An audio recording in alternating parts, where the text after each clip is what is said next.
د نبی کریم صلی الله علیه وسلم د سیرت پاک متعلق بیان میں شروع کړو درته. غالباً دې ته مې خبره رسولې وه چې د مور بی بی د وفات نه پس د نبی علیه السلام مبارک تربیت د هغه نیکه عبدالمطلب په خپله ذمهدارۍ اخیستی و. ملګرو د نبی صلی الله علیه وسلم د ماشومتوب د واقعه را سره واورئ. ډېره ښکلې واقعه ده د شیخ ادریس صاحب په اواز. نو راځئ چې دا واقعه ټوله وورو. او د پیغمبر علیه السلام به ډېر زیات خیال ساته. د خپلو بچو نه به د قدر په نظر ورته کتل او د هغې یو څو وجې وې. یو خو یتیم و او داسې یتیم و چې پلار د پیدایش نه مخکې وفات و، مور په ماشوموالي کې وفات شوه. نو په یتیم د انسان ډډ رحم وي. دویم په پیغمبر علیه السلام کې هغه داسې نښې لیدلې وې چې هغه د سردارۍ او د کامیابۍ نښې وې. تر دې حده پورې عبدالمطلب د بیت الله په خوا کې به څادر خور که او پیغمبر علیه السلام ګورې ماشوم او په هغه څادر د پاسه به یې دی کښېناو او نور چې څومره نوسي و بچي و هغه یې په څادر د پاسه ناستې ته نه پرېښودل. نو بعضې بچو به ورته وې دا زمونږ وارث ته لا دومره مینه ولې ورکوې؟ مونږ ورسره زمونږ یې ترونه یو، مونږ ورسره یو ځای په څادر ناستې ته نه پرېږدې. وی تاسو ته پته نه لګي چې زما د دې بچي څومره لوی شان دی. دله به خدای یو لوی شان ورکوي. یو ملګری وایي چې یو ځل د عالم بیت الله شریف ته او عبدالمطلب د بیت الله نه تاوېده او ډېر زیات خفه او دا دعاګانې کوله چې خدایه زما بچی ماله راکه، خدایه زما بچی ماله راکه. نو ما د چا نه تپوس وکړو چې څه چل شوی دی چې عبدالمطلب دومره پریشانه دی؟ وی دا د یو نوسی دی او هغه په اوښ سور چته تللی دی، نو هغه ناوخته کړی نو دی ځکه پریشانه دی. وی لږ ساعت پس نبی علیه السلام په اوښ سور راغی، ماشوم خو په اوښ سور راغی، د اوښ نه راکوز شو. عبدالمطلب ورمنډه کړه او ځان ته یې را ترغاڼه باسه. وی بچې غم مې ختم شو، ته مې ولیدې نو خوشحاله شوم. ډېره زیاته مینه نبی علیه السلام سره کوله. اتفاقات دو چې په نبی علیه السلام په ماشوموالي کې دا غمونه را روان دي. نو عبدالمطلب هم بیمار شو او دغه وخت کې د حضور پاک عمر 8 کاله دی، د لږ عمر دی. نو خپل بچي راغونډ کړل او بچو ته وایي چې بچې زما سره زیات فکر نه د خپل مال دی نه د خپلو زامنو دی، ما سره د دې ماشوم نوسي فکر دی. د ده درد ما دردی، د ده غم ما غمجن کوي. نو څوک به چې زما د دې بچي ذمواري به والي او په داسې نظر درته وګوري لکه د خپل اولاد. بچو ټولو وی چې بابا ته مونږ ته حکم کوه، مونږ به د داسې تربیت وکړو چې د بچي د به زیات تربیت کوو. نو عبدالمطلب خپل زوی ابو طالب دی له منتخب کو او ابو طالب یې ځکه منتخب کو چې دا د پیغمبر علیه السلام د پلار سکر ورو، میندې خویندې وې. دا نور ترونه چې و د دې میندې جدا وې او د ابو طالب او د پیغمبر علیه السلام د والد محترم میندې خپلې وې. نو هغه منتخب که ابو طالب ته وې وی دې بچې تا ته سپارمه، دا یتیم نه د پلار نه هم او د مور نه هم. د ده به داسې خیال ساتي چې د خپلو بچو نه به یې ښه خیال ساتي. او بیا دې کې عبدالمطلب وفات شو. یو سړی وی ما په خپله چې جنازه د عبدالمطلب مونږ وړله نو نبي علیه السلام ماشوم و دې جنازې پسې روان و جړلې. چاته وروستو تپوس کړی دی وی تا ته د عبدالمطلب مرګ یاد دی؟ وی اوس د خو د 8 کالو په هغه وخت کې 8 کالو په عمر کې نکله تربیت یې پاتې شو تره ته چې ابو طالب دی. او حقیقت دا دی چې ابو طالب چې بیا د نبي علیه السلام کم خیال وساته نو داسې به پلار د بچي ما هغسې خیال ونه ساتي. ډېر زیات به یې ځان سره نږدې ګرځاو او چې چېرته به ته نو خپل بچي به یې نه بوتلل او نبي علیه السلام یې ځان سره بوته او نښې وې پکې پته وه. په مکه کې دا خبرې مشهورې وې، کاهنان به راتلل او پیغمبر علیه السلام ته به یې کتل، نجومیان به راتلل هغه ته به یې کتل. داسې ناشنا حالات پېښېدل چې خلکو محسوسوله چیرې د آخر زمانې پیغمبر راتلو والا دی او هغه د آخر زمانې پیغمبر به همدې جوړېږي. لکه اوس مثال په طور یو خبر مشهور دی او په احادیثو کې هم دی او د قرآن حکیم نه هم ثابت دی او په احادیثو کې هم شته چې قیامت برازي او دا قیامت نه مخکې به حضرت عیسی علیه السلام الله قرآن کې الله فرمایي جمدې اسمان ته پورته کړی دی او حدیثو کې راځي چې دی به د قیامت نه مخکې راکوزیږي او د هغه نه مخکې به یو نیک سړی وي حضرت مهدي د هغه حکومت به نو یو سړی مثلا نیک پیدا شي او خلک ویې لکه ده کې د هغه مهدي صفتونه شته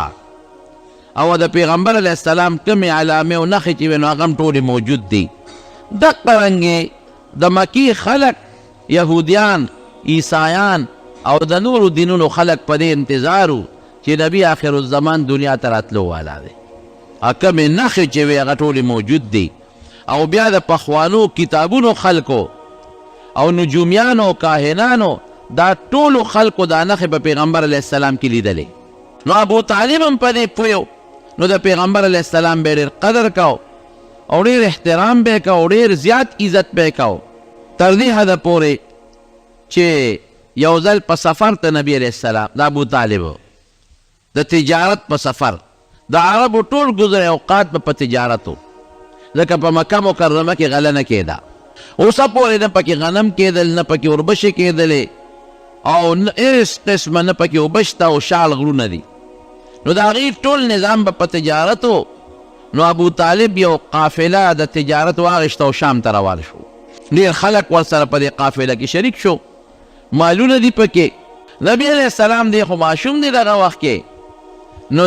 او دې وخت کې د حضور پاک عمر 12 کاله دی نو چې هغه روان شو نو نبی علیه السلام هم ورپسې رو روان شو تسلي ورکړه بچې لوی سفر دی عمر دی لږ دی 12 کاله دی نو تا نه بوزم خو پیغمبر علیه السلام ورپسې خفه شو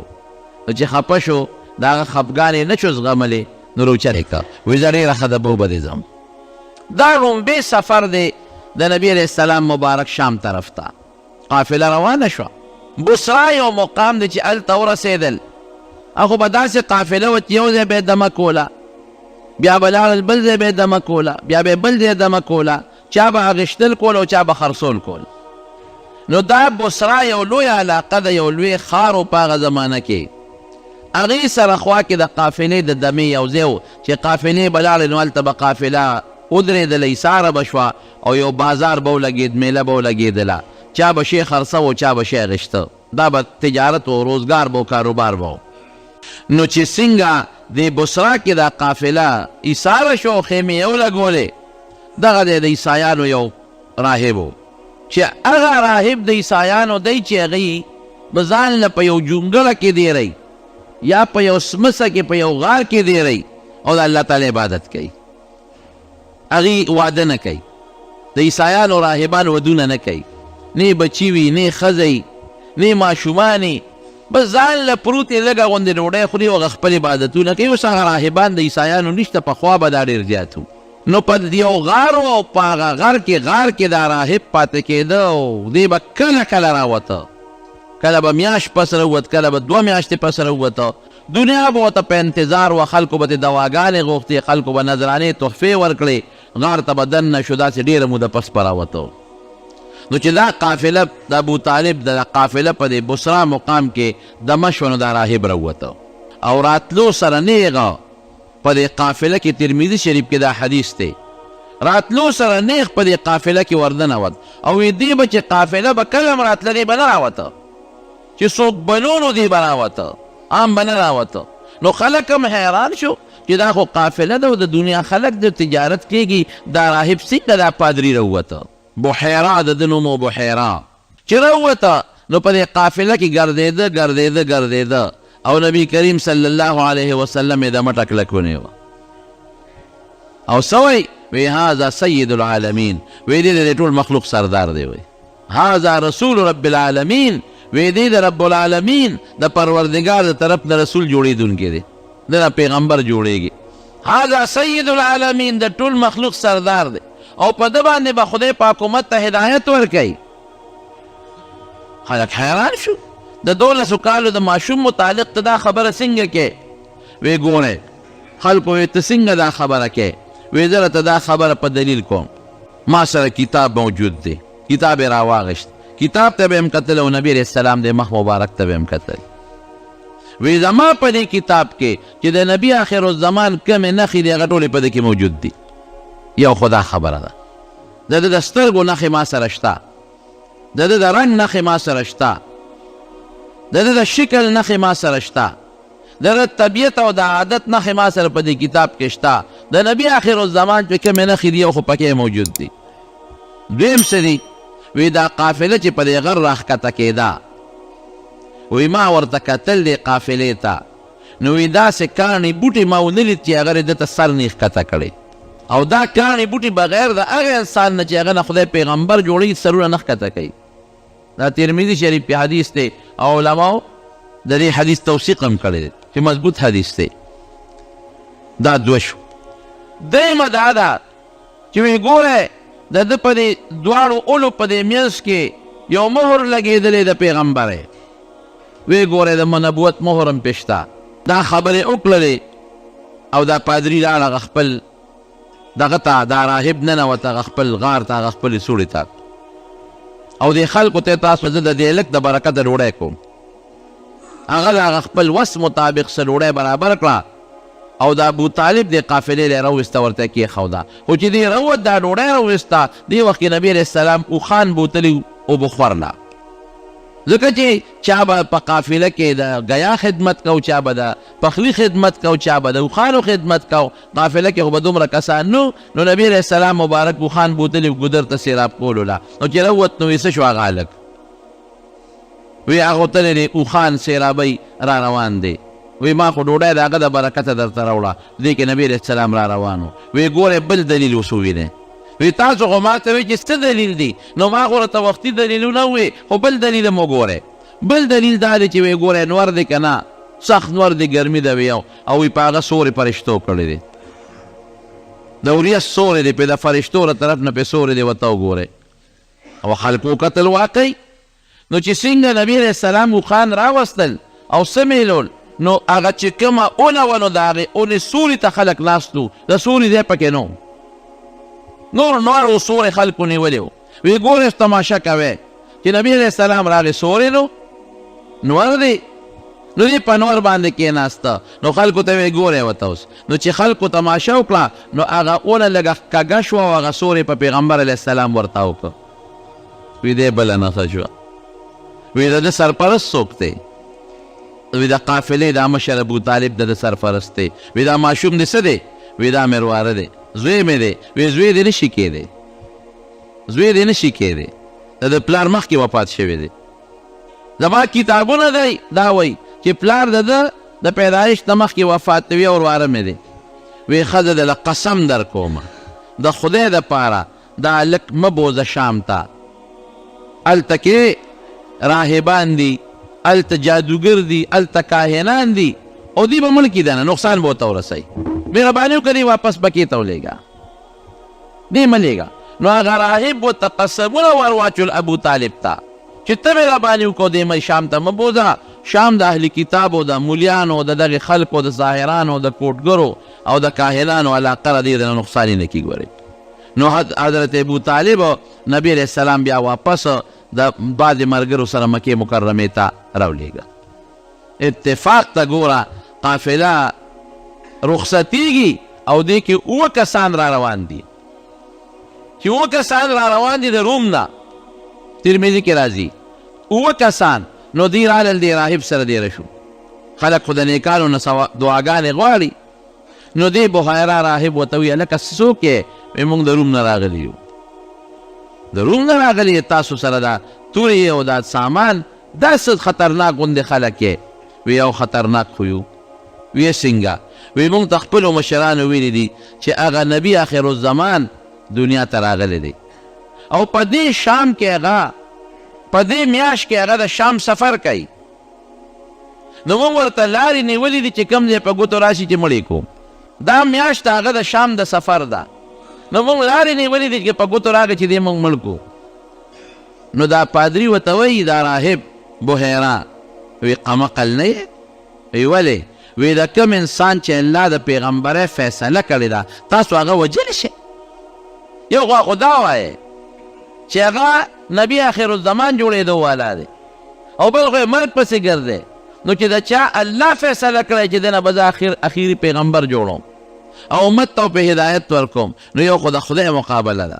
او بل دا دی چې تاسو وجلی نشئ. نو هغه کسان، هغه 7 کسان د راهب قایله کړل، نو هغې بیا د سره ایثار شو، ښځه به دا سوچ په مونږ ختم کړو. دا یوه واقع شو. دویم سفر نبی کریم صلی الله علیه وسلم د شام کړی دی. دې وخت کې خو د 12 کالو دی، هغې وخت کې عمر 25 کالو چې دویم سفر یې کړی دی. هغه شام ته رسېدلی م دی په هغه دویم سفر کې. خو په مکه مکرمه کې چې د نبی علیه السلام کم ژوند و دغه وخت کې ډېر عجیبه ژوند و. د مکې خلکو د پیغمبر علیه السلام ډېر زیات قدر کو، لږ نه ډېر زیات قدر به یې کو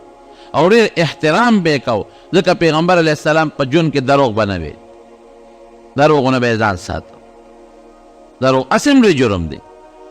او په کلي کې چې کم بوډا به او کم بوډۍ ښځه به وه، بیمار به و، د هغې خدمت او هغې له به منډې تړلې والې، او د وعدې خلاف ورزي نه ده کړې. هر چا سره ښکلې مزېدار خشته ژوند تېر کړی دی.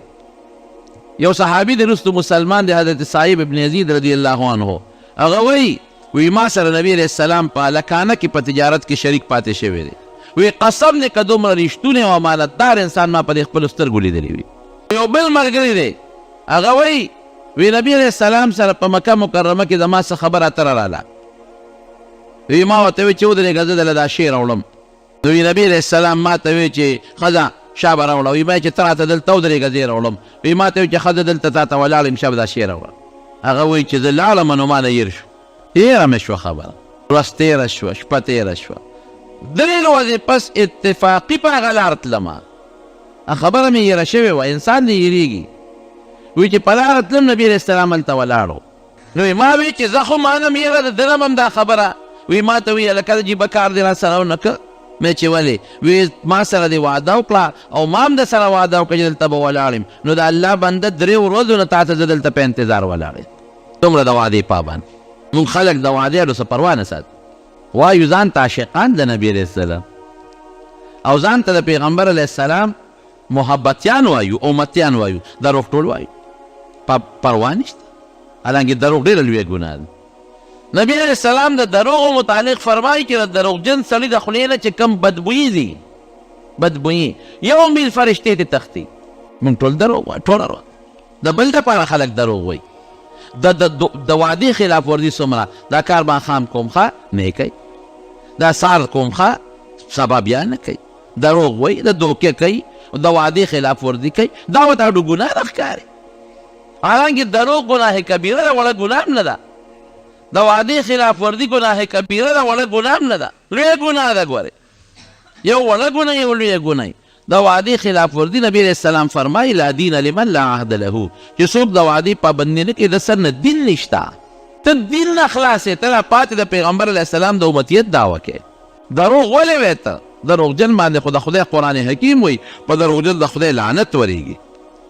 نو ژوند یې پاک تېر کړی دی په مکه مکرمه کې، په هلکانه کې ښایسته ښکلی پاک ژوند. چا دې تپوس وکړه وایي په مکه کې خو به دا ډمتوب او دا دنګه ډونګه او دا قصې پسې وې، نو د نبوت نه مخکې پیغمبرۍ نه مخکې هلکانې جوړ کړې، دا کار چې ته کړی دی که نه؟ وي یو ځل مې ګډې چیلې سرولې. هر پیغمبر باندې خدای ګډې چیلې هم ګورې سرولې دي. الله یو شان دی. اوس ما من نبی الا رعى الغنم، حدیث کې راځي هر پیغمبر ګډې چیلې سرولې دي. صحابه ته تپوس کړي وانت یا رسول الله، تا سرولې دي؟ وي یو ما هم سرولې دي. ولې ګډې چیلې ولې سرولې دي؟ دې کې ډېر حکمتونه دي. یو خدای چې څوک ګډې چیلې سري، نو ګډو چیلو نه د مشقت شی بل نشته. هغه به ګرځي په دشتو باندې، ته به هم ورپسې ګرځې چې د مخکې نه د مشقت بلد شي. تا باندې به د هجرت سفر راځي، د جهاد سفر به د پسې راځي، د دعوت سفر به دله راځي، نو چې مخکې نه بلد شي وګرځې لږ غوندې، خپو کې طاقت د ګرځېدو پیدا شي، وجود کې د مشقت پیدا شي. په هلکانه او په ماشوموالي چې کوم سړي مشقت ژوند تېر کړي، وروسته بیا مشقت کولی شي. او په هلکانه باندې چې سړی د آرام طلبۍ ژوند تېر کړي، وروسته د مشقت ژوند نشي تېرولی. یوه شوه. دویم د دې ګډو چیلو داسې مثال دی لکه یو متن. چیلی چې څوک ساتي که نه او پسه چې ساتي، نو دی هر وخت ورته متوجي وي چې ته پردې فصل ونه خوري، سوچ هم کوي. او چېرته شرمخ پرې رانه شي، شرمخ یې رانه ونه تښتی، چې ته غل پې را نشي رای نه ونه تښتئ د اوبو غم وله کوي د ګیا وله کوي د باران د بچ کېدو غم وله کوي د دارو درملو غم کوي ناجوړه پکې نشي د قرنې پیغمبر د امت غم کوي چې دې دا د دې یو ټریننګ دی د دې یو تربیت دی ګڼه چې الی رانه شرمه خو نه تښتئ د امتي رانه شیطان اغوا نه کي د امت رانه نفس او خواهشاتو نه تښتئ د شرمخ په شکل کې او ګڼه چې لوړه لګیا دی د اوبو د خوراک بندوبست کوي دقه رنګې پیغمبر امت له لګیا دی ظاهري جسماني بندوبست هم کوي او روحاني مو له د خوراک بندوبست کوي ګڼو چیلو تربیت سره به دې په دا ټریننګ شو د لپاره چې ته به د امت څنګه تربیت ساتې څه خیال به ساتې نو سمودی پې دا کار کړی دی او بل ګډو چیلو سره چې چا تعلق عجزي پکې پیدا کړي ده کې عجزي ده اوښان چې څوک ساتي هغه کې کبر پیدا کېږي ده کې عجزي پیدا کېږي نو نبی علیه السلام وایي ګډه چیلې مې یو ځل سرولې نو ما ته چا وی چې په مکه کې نن واده دی او پکې ډول او سرنا دي نو هغه ډول به ډنګېده او هغه باپونه به یې واله او سندرې به ویلې کېدې وي ما ته ملګرو وی سیل نه کوو مې ځای چې ځو وی چې رالم ماسخوتن نه پس وی دا قصه نه وه شروع شوې کېناستو ګیر چاپېره خلک راځي جمع شو وی زم کېناستم ډوله او سرنا او هر څه قصه پیسه پکې راله او هر څه چې وشو ما له خدای خوب راوسته اوده شم په ناسته ودیم او خلکو چې څه کړي دي اوس د دې خبر شوی چې هغه قصه پیسه خلاصه شوه ویه بلګري داسې وړقولمه چې زه چې ځو ویې مې چې قصه به کله شروع کېږي وی چې ختمه هم شوه او خلاصه شوه کودکي ونغښتی شو او خلک خو لاړل خواره شو وی هېڅ نه خبر نه شوم وی په ماشوموالي کې هم خدای زره داسې څیزونه ساتلی یم بیت الله یو ځل جوړېده نو خلکو ګټې راوړلې نبي علیه السلام وی زه لا ماشوم وم نو ما به ګټه راوړله نو د ما ترو عباس خو په عمر کې د 2 کاله مشر و نو ما ته هغه عباس وایي چې رواره داسې وکړه دا اوږه به دې په دا ګټه خوږ شي نو ما لنګ والی و لنګ کمیس به نه د پرتوب په ځای مې لنګ والی و نو چې دا لنګ دی اوس پرته خو راکوټې ماشومې نو دا په دې اوږه باندې کېده نو دا ګټه به دې دا تیږه به دې د اوږه نه خوږئ نو عرب به بربند ګرځېدل د هغې خو څه پروا نه وه هغې خو به طواف هم بربند کو نو ما هم چې زه خو ډېره ښه ده نو چې ما هغه لنډ سینګوس پړ د اوچتاو مې وی دې کې په ځمکه پرېوتم او سترګې بقې او پړسېدې او چغې کې ازاري ما له خپل لنګ راکې وی د دغې نه پس زه بربند نه یم لیدلی شوی خدای په حفاظت کې ساتلی نو ګوره ابو طالب سوی ابو طالب سره چې کم جون دی ډوډۍ ته چې به کله نبي علیه السلام ورسره کېناسته دی نه ښه وي دا مینه خو هسې نه پیدا کېږي یو ماشوم سره محبت هسې نه پیدا کېږي نو وی په ډوډۍ به نورو بچو زما شور کو نبي علیه السلام به شور نه کو غلی به کېناسته دی یو عادت زما نورو بچو چې به کوم ماشومان خو هر خوا ګوتې وړي راوړي که نه او د نبي علیه السلام د ماشوموالي نه د عادتو چې د خپلې مخې نه به یې خوراک کو د بل مخې نه به یې ګوتې نه وړی او وی بله فایده به څه وه وی چې موږ به ډوډۍ کېښوده او نور بچي به دی به نو زر به خلاصه شوه او چې پیغمبر علیه السلام به کومه ډوډۍ کې شریک ناست و برکت به پکې پیدا شو نه به خلاصېده او وی زما نور بچي چې به سهار وختي را پاڅېدل نو د چا پوزې نه به قڼ بیده د چا به سترګو چخې نیولې وې د چا به غاښونو نه څښه وبتلې او د نبي علیه السلام په ماشوموالي کې ما د خولې نه لاړې څښه او یا په سترګو کې چخې یا په پوزه کې ګند نه دي لیدلی صاف سوتره به او غاښونو به یې داسې چمک و لکه ګلی چې په خوله کې نیولي د ماشوموالي نه صفا سوتره به نور بچو به په خټو او په لښتو کې لوبې کولې او نبي علیه السلام ځان په ماشوموالي کې صفا او پاک ساته دې وجې نه داسې ماشوم سره د خلکو محبت زیات پیدا کېږي نو خلک نښې هم پکې راوباسي او خپل ژوند هم د ماشوموالي خشترې دروغ نه وایي خو که د چا په کور ضرورت راځي ما له شا به سودا راوړه په منډه هر چا له منډه وایي د ابو طالب په زړه کې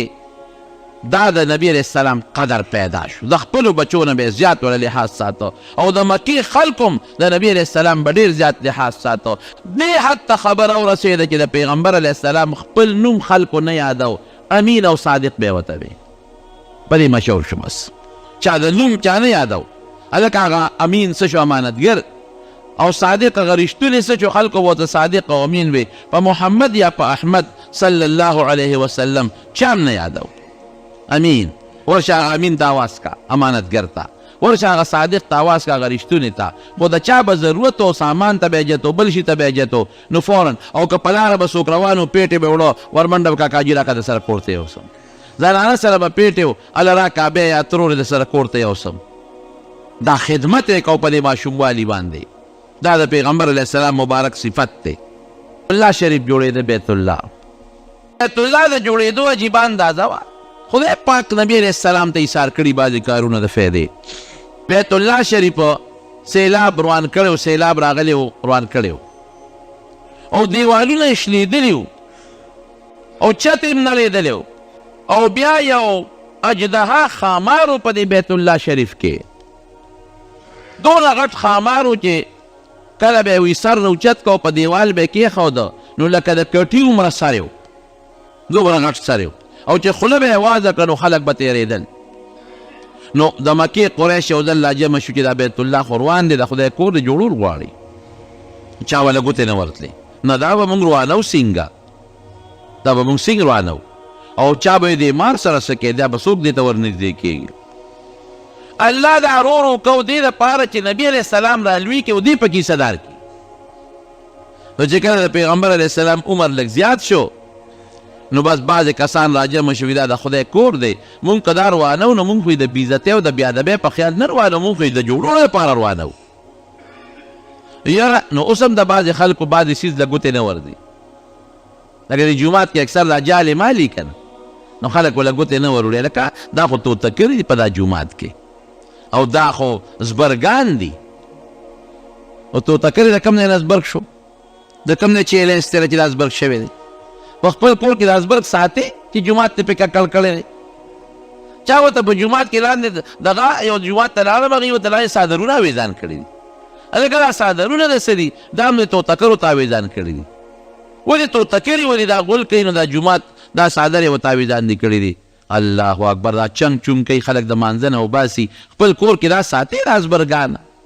د خلکو په زړه کې یو دباو پروت دی چې که دې لمګوتې دې جالې یوړې نو څه نقصان به راته پېښ شي دا قرنګ د هغې په ذهن کې دا دباو که دا بیت الله روانو نو مونږ ته خو څه مصیبت پېښېږي نو یو قریشي ورمنډه کړې سسکور او کودال یې راواغېسته او د بیت الله نه تیږې یې جدا کړه مونږ خو دا د بېعزتۍ په خیال نه روانو مونږ خو د جوړولو په خیال روانو نو چې هغه څلور پنځه تیږې وویستې نو بل هم راغې بل هم راغې نو بس ټول ورته متوجه شو او مار سره خدای څه چل وکړو او غټ مارو دقسې یو ځل غرمې سر اوچت کړی په دیوال د پاسه یې سر ایښودی و دې کې یو اجدها یو لوی دغه خامار راغی دا دغه دا باز یو لوی باز مرغی راله او چې څنګه دا باز راغی دا مرغی او ورغوټی کړي نو دا خامار یې په دې پنجو کې ونیوه اوچت یې کړ ویې تختاو ټولو خلکو ولیده چې لکه خامار خو هغه دی هغه مرغی وتختاو خامار خو یوړو نو د خلکو د زړه نه د هغه خامار هغه هیبت هم لاړ ختم شو بیت الله روان کړ چې روان یې کړ نو د ابراهیم علیه السلام چې کومې تیږې وې ویښونه هغې ته یې ورسوم سره نه جوړول یې شروع کړل نو چې جوړول یې شروع کړل د حجر اسود دا د ځمکې نه تقریبا 4 فوټ اوچت دی دغه ځای له راورسېدل نو چا وې د حجر اسود به زه ږدم او چا وې زه به ږدم او چا وې زه به ږدم جنګ جوړ شو د یو قوم مشر وې دا زما حق دی د بل قوم مشر وې دا زما حق دی د بل قوم مشر وې زما حق دی تورې راووتې نو د هغې غټ قسم به دا و چې هغې به وینه راوړه او لاس پې پکې کېښوده د څاروي وینه به وه نو د قومونو مشرانو پیالې کې وینې راوړې او پکې لاس کېښود مطلب به ردې ده چې ګورې ما په وینه کې لاس بس ګنده کړی دی څه وینې به تویو په دې شر ختم شو څوکیداران یې مقرر کړل اتفاق ته ګوره سهار وختي د ټولو نه مخکې مانځله یعنې جومات ته هغه وخت کې خو داسې منځونه نه لکه دا مونږ چې دي نبي کریم صلی الله علیه وسلم و چې راغې ټولو چغې کې جاء الامین هلکه بس امین راغې ښه هغه امانتګر راغی فلان کې راغی فلان کې راغی نو د پیغمبر علیه السلام دې وخت کې لا بالغ هم لا راکوټه دی کشر دی بالغ خو دې خو راکوټه دی عمر یې کم دی د نورو په نسبت هغه یو ډېره ښشته فیصله وکړه وی اختیار خو زما د ټول مشران یې راغونډ کړل وی یو ستا اختیار دی که په خپله یې لګیا دا حجر اسود او که مونږ ته وی وی نه زما یو طریقه ده هغه وکې نو د ټول به په خپل قسم کې رښتونې پاتې شي وی یو څادر راوړی څادر یې پرې راوړو څادر چې یې راوړو خور یې که په میاس او چې خورې که نو حجر اسود یې راواغېست په څادر کې کېښود په خپل لاسو مبارکو او ټولو مشرانو ته یې ویې راشئ دا پله ونیسئ اوچت کې داسې جوړ کړه چې ټول اوچت کړي نو د قوم مشران رالل او پلونه یې ونیول او څادر یې اوچت کړه حجر اسود په خپله اوچت شو نو چې اوچت یې کړه نو نبي علیه السلام حجر اسود راواغېست او په غاړه کې کېښود د بیت الله په جوړولو کې خدای پاک نبي علیه السلام له دا یو حصه مقرر کړه او هوښیاره فیصله وکړه څونه هوښیاره فیصله ټول مشران خوشحاله هم شو هر یو ما قسم کړو چې زه به اوچتوم اکدم به بس ما اوچت کړه که نه څادر کې ټول اوچت کړه نو ژوند یې په مکه مکرمه کې د عزت تېره خشته ښکلی ژوند مزېدار مشرانو به یې قدر کو همزولو به یې قدر کو او دا فضول ګپ شپ او دا خندا خوندي د دې نه ځان ساتلی دی چېرته په زندګۍ کې نبي علیه السلام فرمایي ما په زندګۍ کې چې ته بت ته سجده نه ده کړې نه مې د بت احترام او تعظیم کړی دی زړه کې مې د ماشوموالي نفرت و چې دا خو د کاڼي مورت یې موږ جوړو په خپل لاس ولا مخونه جوړو او پوزه ولې جوړو شکل ولا تراشو نو دا به موږ له خیر راکوي کوم شی چې ته جوړ کې نه به تا له څه خیر درکړي خیر به هغه ذات درکوي چې تا جوړوي او ستا خالق او مالک دی مخکې نه مې د بوتانو له نفرت و نو یو سفر یې بل وکړه د 15 کالو په عمر کې د شام هغه سفر یې څنګه و په مکه مکرمه کې یو ښځه وه ډېره هوښیاره و مالداره ښځه وه نوم یې حضرت خدیجه رضی الله تعالی عنها و د پلار نوم یې خویلد و دې خدیجې سره بلا سامانو او نارینه څوک شته ده او د پیغمبر علیه السلام د امانتګرۍ چرچه خوره ده نو د خدیجې دا چل وکړه چې نبي علیه السلام ته سوال جواب راولېږه د چا په واسطه چې که تا زما سامان یوړه نو هغې ورته سوال جواب راولېږه چې که زما مال ته په تجارت کې شام ته وړې نو زه به دله ډېره ګټه درکړم د نورو په نسبت نور خلک چې څومره ګټه بل له ورکوم د هغې نه به تاله ډېره درکړم نو نبي علیه السلام د خپل تره ابوطالب سره مشوره وکړه هغه ورته ډېره ښه ده ځه لاړ شه نو د خدیجې رضی الله تعالی عنها مال په تجارت کې د یو قافلې سره شریکو شام ته یوړو او د دې خدیجې یو غلام و میسره نوم یې او سره د خدمت لپاره ملګری شو چې ماله به یو غلام راکړي چې ما سره د مال تجارت کې خدمت وکړي کار را سره وکړي نو میسره ورسره په خدمت کې لاړ اتفاق ته ګوره لاره کې یو بل پادري و نستوره ورته وایي هغه سره د پیغمبر علیه السلام ملاقات وشو دا خو راهبانو چې څنګه ملاقات د نبي علیه السلام سره وشو هغه قافلې والا ټول راغونډ کړل او د نبي علیه السلام نه څه تپوسونه وکړل او د هغې جواب یې وکړ او هغې راهب هم اعلان وکړ وی ای قریشو ډېر ښه بخت م دی ښه بختوره خلک یې وی څنګه وی دا کم هلک چې دا قافله کې تاسو سره روان دی د ده نه د آخرې زمانې پیغمبر جوړېدو والا دی وی دلیل دې څه دی نو هغه خپل کتاب راوویسته وی ګوره دکې چې کومې نښې دي هغه زموږ په کتابونو کې موجود دي هغې نستوره راهب هم د پیغمبر علیه السلام د نبوت پیشنګویي ورکړه او خبر یې ورکړه قریشو له دې میسره خو به دا هر څه نوټ کول چرچا ونو بیبي خدیجې د خپل میسره غلام ته وی چې دا هلک تجارت له لېږم خو د یو حرکت نوټ کوه ما ته ویل اتفاق ته ګوره هغې مال ډېره لویه ګټه وکړه دومره ګټه یې وکړه چې د خدیجې رضی الله عنها مال دومره ګټه لوچته کړې نه وه نو چې واپس رالله نو میسره غلام بیبي خدیجې ته ټول الوې وی دقسې نستوره راهب خدا خبره وکړه نستوره مشهور راهب و د عیسایانو هغه خدا خبره وکړه چې دا د آخرې زمانې پیغمبر جوړېدو والا دی یوه او داسې کار دی چې موږ پنور سره شو او په ده به د ورځې سوری کېده د پنور چې ته خدای نه دی پرېښې سوری به پرې کېده او درېیم عیسی عادت یې وی عادت یې دا دی چې چاته دروغ نه دی ویلی په دې ټوله لار کې او نه ستا په مال کې په خرڅولو اخېستو کې ټګي کړې ده او یو ځای کې یو سړي سره سودا کوله نو هغه ورته قسم وخوړه چې د ما د پلات او په عزا قسمي په د خدایانو په بوتانو باندې نو نبي علیه السلام ورته وایي چې زه خو ګورې په بوتانو قسمونه نه خورم او نه بوتانو له عزت ورکوم که ته ورکې وایه خو نه د په بوت ستا قسم منم او نه د بوت پروا زه ساتم او نه په بوتانو قسمونه خورم هغه ټول چې په سفر کې د نبي علیه السلام کوم ښه صفتونه دې میسره لیدلي هغه ټول راوړل او بیبي خدیجه ته بیان کړل او اتفاق ته ګوره بیبي خدیجه دغه وخت کې بره په خپله بالخانه کې وه او نبي علیه السلام را روانو وی وګوره دقه هلک دی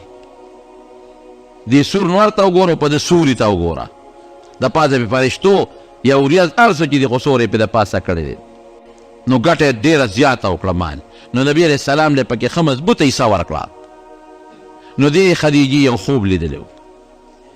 خوب یې ولیده چې د اسمان نه یو سپومۍ ده ډېره ښایسته ښکلې رڼا یې کړې ده هغه سپومۍ اوچتېږي چې ښه اسمان ته نوره اوچته شوه او رڼا یې زیاته شوه نو ورو ورو را روانه و زما په کور کې زما په دغې کې دا سپومۍ را پرېوته دا خوب یې ولید چې دا خوب یې ولیده نو د دې د تره زوی ورقه ابن نوفل د پخوانو کتابونو عالم و دا لاړ هغه د خوب اوس هم عالمانو ته خلک وایي نو ورقه ابن نوفل ته هغه خوب بیان که وی دغسې ما خوب ولیده وی ښه رښتیا وی دا خوب دې لیدلی دی وی او وی ښه ته به د نبي آخر الزمان نکاح کې داخلېږي تا د خوب دا تعبیر شو دا خوب دې هم لیدلی او دا خوب بیبي صفیه رضی الله تعالی عنها هم لیدلی حضرت صفیه په خیبر کې د یو یهودي لور وه او په بل یهودي باندې واده وه یو غټ مالدار یهودي سردار و په هغه واده وه او تازه واده شوه نو چې واده شوه نو دې هم خوب ولیده وی سپومۍ د مدینې د طرف نه راوچته شوه او د اسمان دې منځ ته لاړه او هغه سپومۍ راتله زما په دا غېږ کې را پرېوته نو د دې صفیې خاوند هم د پخوانو کتابونه خو یهودي و او د پخوانو کتابونو علم ورسره و نو خاوند ته وی سړیه دقسې خوب مې ولیده چې یو سپومۍ و د یثرب د مدینې نوم یثرب و د مدینې نه راوچته شو د اسمان سر ته لاړه او بیا زما دې غېږ کې را پرېوته نو خاوند خو یې پوه شو نو هغه مضبوط لاس اوچت که دا صفیې په یو مضبوطه څپېړه وواله وی ته جوړ د مدینې د سردار خوبونه یې نه ته د مدینې د سردار خوبونه یې نه نو د بیبي صفیې په دې مخ باندې یو داغ پاتې شو اتفاقا 4-5 ورځې پس نبي علیه السلام په خیبر حمله وکړه خیبر فتح شو هغه صفیه د پیغمبر علیه السلام نکاح لرال نو په دې مخ یو داغ و نو تپوس ته چا وکړي دا په مخ دې داغ ولې دی وی دا خاوند په څپېړه والی وم ځکه ما دا خوب لیدلی او داسې خوب بیبي عایشې صدیقې هم لیدلی دی هغې خو 3 سپومۍ لیدلی دي وی خوب مې ولید چې یو سپومۍ راله او زما په غېږ کې را پرېوته وی بیا مې ولید چې بله راله را پرېوته بیا مې بله ولیده چې 3 راله زما په دې غېږ کې را پرېوته نو پلار ته دا خوب بیان که حضرت ابوبکر صدیق ته بابا دغسې مې 3 سپومۍ ولیدې پرله پسې چې زما غېږ کې را پرېوتې هغه ورته اډو غږ ونه کړ نو چې نبي علیه السلام وفات شو او د بیبي عایشې په غېږ کې ترې ساتلې وه که نه او د عایشې صدیقې په کوټه کې دفن شو نو ابوبکر ورته وی هذا احد اقمارکې وی دا د هغه یوه سپومۍ وه او 2 به نورې ووینئ نو دویم ابوبکر شو دریم حضرت عمر شو درې واړه کوټه کې دفن شو بهر کیفه خدیجې چې دا خوب ولیده نو شوق نور پیدا شو چې یاره واقعي دا خو ډېر ښه خوب دی خو که خدای زما نبي آخر الزمان خاوند که خو دا خو به ډېر ښي نو د پیغمبر علیه السلام متعلق خو صفتونه مو چې دا د آخر زمانې پیغمبر جوړېدو والا دی او هغه نښې نښانې هم خلکو بیان کړې وې نو خدیجې ذهن کې دا خبره راله چې ممکن ده چې همدا هلکه واقعي آخر زمانې پیغمبر جوړ شي نو نبي علیه السلام ته سوال جواب راولېږه د نکاح دپاره دغه وخت کې د حضرت خدیجې عمر 40 کاله او د نبي کریم صلی الله علیه وسلم عمر 25 کاله د نکاح پیغام یې راولېږه نو نبي علیه السلام وایي چې دې کې خو زه څه نشم ویلی کاکا ته به ووایم نو حضرت ابو طالب ته یې وویل دا حضرت ورته موږ صرف د پیغمبر علیه السلام د تربیت په بنیاد وایي چې د حضور پاکې تربیت کړی دی نور دی کافر مړ دی ابو طالب جهنم کې پروت دی قسمت خبره ده بهر کیفه ابو طالب ته وایي چې دغسې خدیجه ما سره سوال جواب را لېږلی دی غلام را لېږلی دی د نکاح اراده یې ده ډېره ښه ده لاړه د نکاح د خدیجې رضی الله تعالی عنها سره وشوه د نکاح خطبه ابو طالب په خپله ویلې ده نکاح یې تړلې ده او مهر یې 1500 درهم ونه په هغه وخت کې مقرر کړ 1500 درهم دا لومبی واده د نبي علیه السلام عمر 25 کاله او ښځه 40 کالو ده، خو ډېره هوښیاره بیبي وه. الله عجیبه نظام کوي. دې طرف ته د نبي علیه السلام نه مور شته نه بل څوک داسې مشره زنانه شته، کور کې دننه خو بنده له ډاډ ښځه ورکوي، تسلي وله ښځه ورکوي. نو که عمر د بنده د ښځې کمي نو هغه خو تسلي نشي ورکولی، هغه خاوند له ډاډ نشي ورکولی. او په نبي علیه السلام خو وروستو مضبوطې مرحلې را روانې وې، نو داسې ښځه یې ولې نکاح له راوستله چې مالدار هم ده، هوښیار هم ده، مشر هم ده. نو چې کله به نبي علیه السلام نه څه تکلیف یا مسله پیښه شوه نو دې به داسې ډاډ ورکو، ښځه یې وه، بیبي یې وه، لکه یو مشره زنانه چې یو خپل کشر له ډاډ او دغه ورکوي،